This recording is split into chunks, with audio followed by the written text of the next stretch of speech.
हर हर महादेव। आज सावन का तीसरा सोमवार है।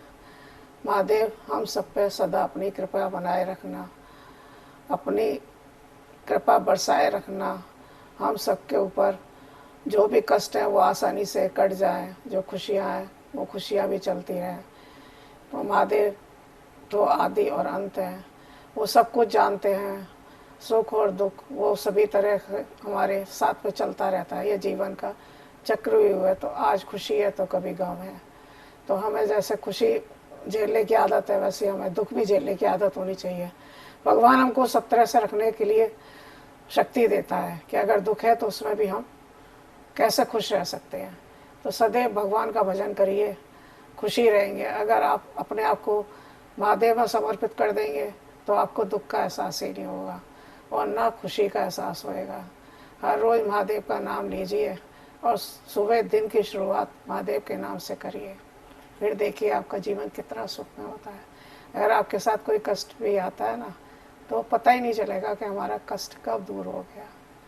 जो कुछ भी जैसे भी जीवन ईश्वर रखना चाहता है वैसे में ही हमें खुश रहना चाहिए।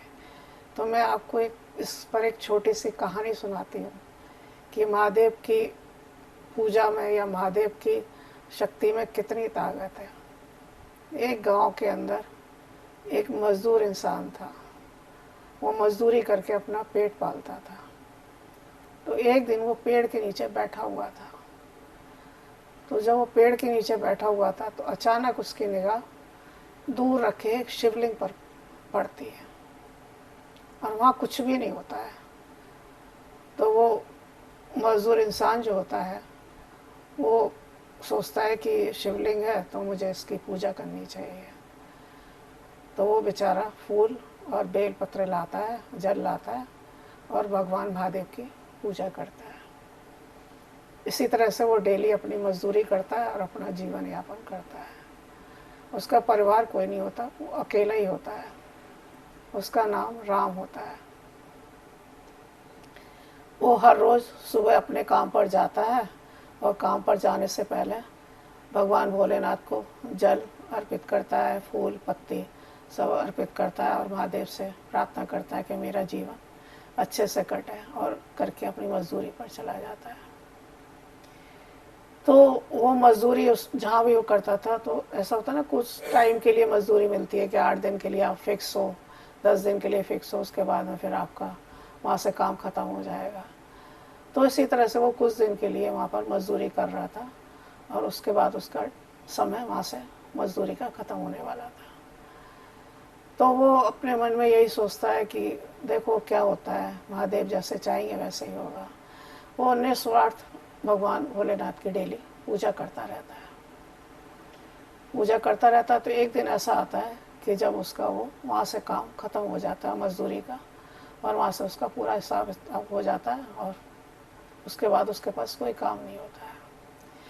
फिर वो तो अपना उसका डेली रूटीन है महादेव की पूजा करना। वो रोज़ भोलेनाथ पे आता है, जल चढ़ाता है और भगवान भोलेनाथ की पूजा करता है। कुछ समय पश्चात उसको फिर एक साहूकार के यहाँ काम मिलता है। वो परमानेंट काम उसको मिल जाता है 1 महीने के लिए। इसको कहते हैं ना कि आपको एक ठेका मिल गया कि 1 महीने के लिए आपको ये काम ख़त्म करना है। तो वहाँ उसका जो भी काम था, ईंट उठाना या सफाई करना या पेड़ काटना या खेती में काम करना, वो उसका सारा काम था। उसमें उसको ये था कि खाना पीना उसका उसमें फ्री मिलेगा और मजदूरी के रूप में उसको 200 रुपये रोज़ मिलेंगे। अब वो उसने कहा ठीक है, 1 महीने के लिए तो भगवान ने दिया मुझे। तो अपनी वही उसकी दिनचर्या थी। वो सुबह उठता था और भगवान की पूजा करता था और अपने काम पर चला जाता था। फिर उसके पास में एक टूटी फूटी झोपड़ी थी। तो उसने हिसाब लगाया कि मुझे 200 रुपये के हिसाब से 1 महीने में जो भी पैसे मिलेंगे तो मैं अपना थोड़ा सा घर ठीक करा लूँगा और कुछ थोड़ा सा अपना कोई छोटा सा काम डाल लूँगा, जैसे चाय की दुकान डाल लूँ या कोई और थोड़ा सा हल्का फुल्का ठेली वेली का कोई काम कर लूँ, जिससे मेरी आगे की ज़िंदगी आराम से कट जाएगी। ऐसे करते करते उसको पूरा 1 महीना हो गया। अब जब उसका 1 महीना हो गया तो उसने साहूकार से कहा कि अब मेरा बाबूजी 1 महीना हो गया, आप मेरा हिसाब कर दीजिए। उसके साथ में और भी मजदूर काम करते थे। वो सारे मजदूर आ गए कि भाई साहूकार से कि भाई आज हमारा पूरा महीना हो गया, आप हमारा हिसाब पूरा कर दीजिए। नहीं, क्या कहते हैं ना कि रईस आदमी जो होता है ना, सभी का दिल अच्छा नहीं होता है। बहुत से रईसों का दिल इतना अच्छा होता है कि वो दिल खोल के लोगों को दान देते हैं। और कुछ रईस ऐसे होते हैं कि जो गरीब लोगों का भी हक ना मार लेते हैं, उन्हें उसमें भी सुकून मिलता है। उनको ये महसूस नहीं होता कि गरीब आदमी ने कितनी मेहनत से काम किया है, लेकिन उन्हें लगता है कि इसमें भी हम छीन लें, उसमें भी उन्हें सुकून महसूस होता है। तो वो साहूकार कहता है कि देखो जी, मेरी तुम्हारी तो तय हुई थी दोनों टाइम खाने की, वो मैंने तुम्हें दिया, मेरे कोई 200 रुपये रोज की तय नहीं हुई थी। यानी कि वो अपनी बात से मुकर जाता है। अब मजदूर ठहरे, मजदूर के पास बेचारे कहाँ से गवा लाए हो, ताकत तो उनके पास है ही नहीं। ताकत किसके पास होती है? पैसे वाले के पास। गरीब आदमी के पास कभी ताकत नहीं होती है, उसका तो सिर्फ ईश्वर ही होता है। जो कुछ होता है वो ईश्वर के भरोसे ही उसकी ज़िंदगी कटती है। पैसे वालों के हाथ में तो ताकत है, वो चले जाते बेचारे रोते पीटते कि भाई चलो जो भी है, जो भगवान जैसा रखना चाहेगा ठीक है। पर वो घर जाते हैं तो दुख बहुत होता है, रोते हैं। रोने के बाद में फिर उन्हें समझ में आता है कि रोने से कोई समस्या हल नहीं होगी, क्यों ना हम भगवान महादेव के पास ही जाकर प्रार्थना करें।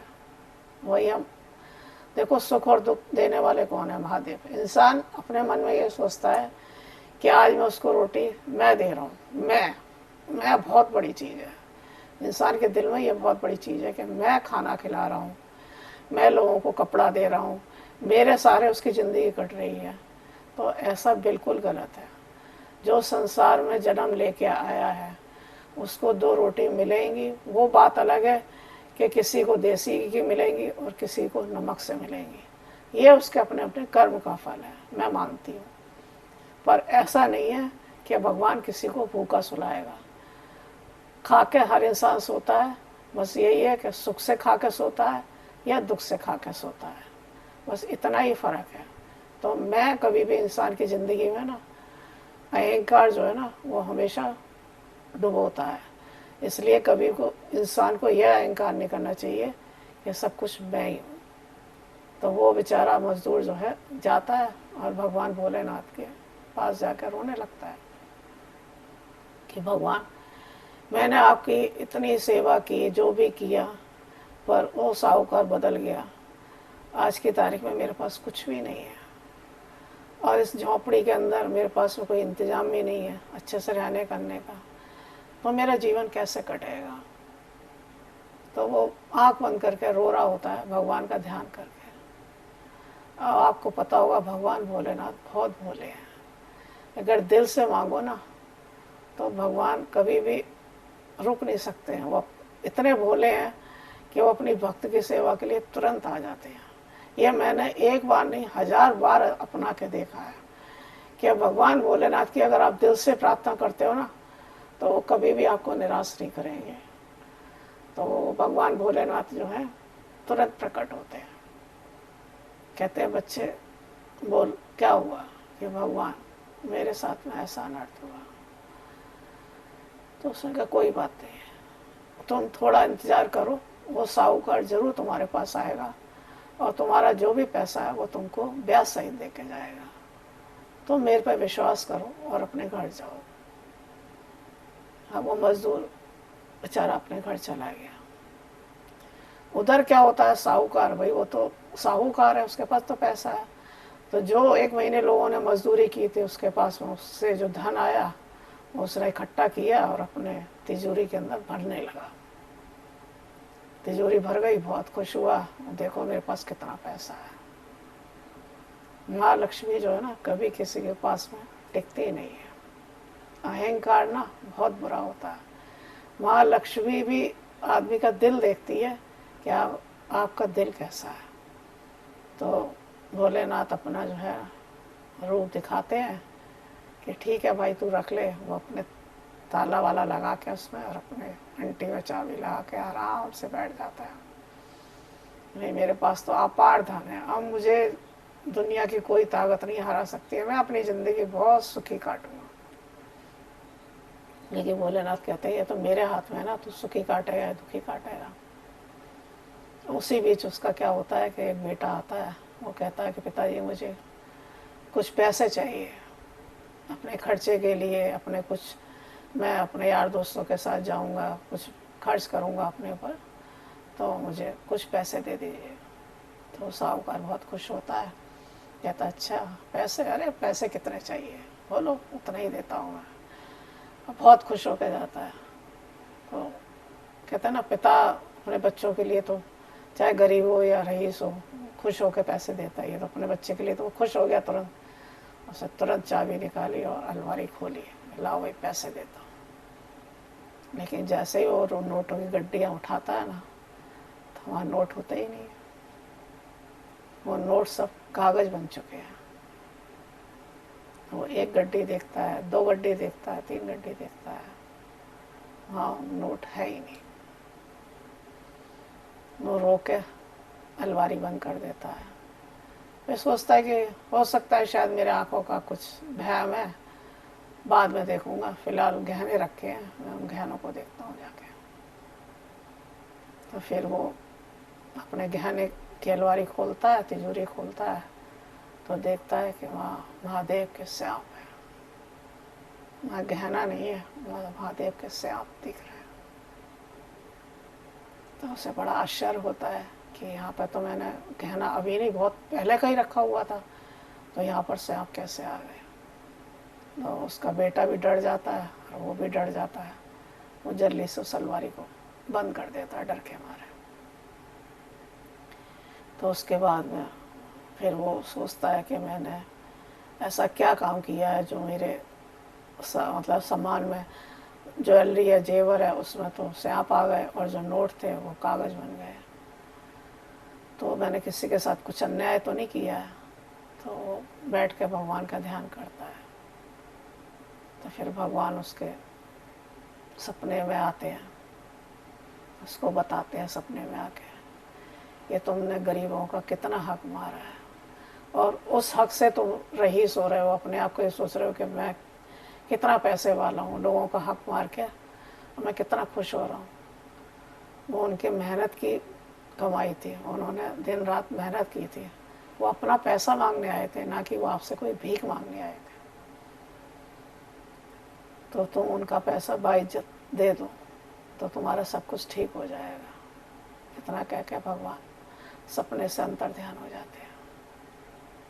जब साहूकार की आँख खुलती है तो उसे समझ में आता है कि ये किसका चमत्कार था। ये सभी जितने भी मतलब वो होते हैं, गांव के मजदूर होते हैं जो उसके यहाँ काम कर रहे होते हैं, वो उन सब मजदूरों को बुलाता है और सबको जो उनका पैसा है वो दे देता है। उसके साथ ही वो एक गांव में एक भंडारा टाइप सा करवाता है। उस भंडारे में वो जो गरीब लोग हैं जिनको कि भोजन नहीं मिल पाता है, वो वहाँ पर भोजन कर सकते हैं, और किसी को कोई मदद भी होती है तो वो मदद भी देता है। इस तरह से साहूकार का मन एकदम बदल जाता है और वो गरीबों की मदद करने लगता है। और जो मजदूर लोग होते हैं वो अपना पैसा लेकर अपने अपने घर वापस चले जाते हैं। तो जो राम जो था उसको भी उसका पैसा हक का मिल गया, जो भोलेनाथ की डेली पूजा करता था। उसकी दिनचर्या वही थी, आज भी दिनचर्या उसकी वही थी। उस पैसे से वो थोड़े अपने घर को ठीक कराता है जो उसकी झोंपड़ी है, और जो पैसे बचते हैं उससे वो एक चाय की दुकान खोलता है। और उसकी चाय की दुकान पर जब जाता है उससे पहले वो महादेव की पूजा करके जाता है, भगवान पर दूध अर्पित करके जाता है और कहता है भगवान मेरा धंधा ठीक ठाक चलता रहे, मुझे 2 रोटी सुकून की मिलती है। ऐसा करके वो डेली भगवान की पूजा करता है और अपना चाय की दुकान खोलता है। उसका सब कुछ ठीक ठाक चलता रहता है। तो जब प्रभु उस पर अपनी कृपा बरसाई तो देखिए कितना उसको सुकून दिया। तो मेरा अपना विचार यही है कि जब आप महादेव की पूजा दिल लगा के करोगे तो चाहे सुख हो या दुख हो, सब कुछ आप महादेव पे छोड़ दो। जब सुख आसानी से कट जाता है तो दुख भी आसानी से कट जाएगा। भगवान से ये प्रार्थना करो कि बस आपका हाथ हमारे सर से नहीं हटना चाहिए। बस जब तक आपके सर पे भगवान महादेव का हाथ है ना, तब तक दुनिया की कोई ताकत आपको नहीं हरा सकती है। चाहे कितने भी ताकतवर लोग आ जाए, चाहे कितने पैसे वाले लोग आ जाए, महादेव के आगे कोई नहीं टिक सकता। तो ये तो महीना सावन का है। तो मेरा संदेश यही है कि आप जिस भी भगवान को मानते हो, मेरा ये मतलब नहीं है कि आप सभी भोलेनाथ को माने। कोई विष्णु को मानता है, कोई कृष्ण को मानता है, कोई भोलेनाथ को मानता है, कोई हनुमान जी को मानता है। जो भी जिस भगवान को मानता है, अगर उसका विश्वास उसमें है तो वो आपको अवश्य सुख देगा और किसी भी तरह की कोई परेशानी होगी आपकी ज़िंदगी में बहुत आसानी से कट जाएगी। बस आप भगवान का ध्यान करते रहिए और यही कहिए कि भगवान जैसे हाल में तू खुश रखना चाहता है, ठीक है, जैसे तेरी आप मर्जी है वैसे ही हम खुश हैं। तो ये मेरे अपने एक विचार थे। मैं महादेव की पूजा करती हूँ, मेरा अपना महादेव के प्रति आस्था है। आप लोगों की अपने अपने जैसे जिस भी भगवान के प्रति आस्था हो। तो ये मेरा संदेश ये था कि भगवान कभी भी किसी को निराश नहीं करता है, हमेशा उसको सुख देने की कोशिश करता है। तो ये मेरे अपने एक छोटे से विचार मैंने आपको व्यक्त किए हैं। आपको मेरे विचार कैसे लगते हैं बताइए ज़रूर मुझे, और मेरे चैनल को लाइक, सब्सक्राइब और शेयर कीजिए।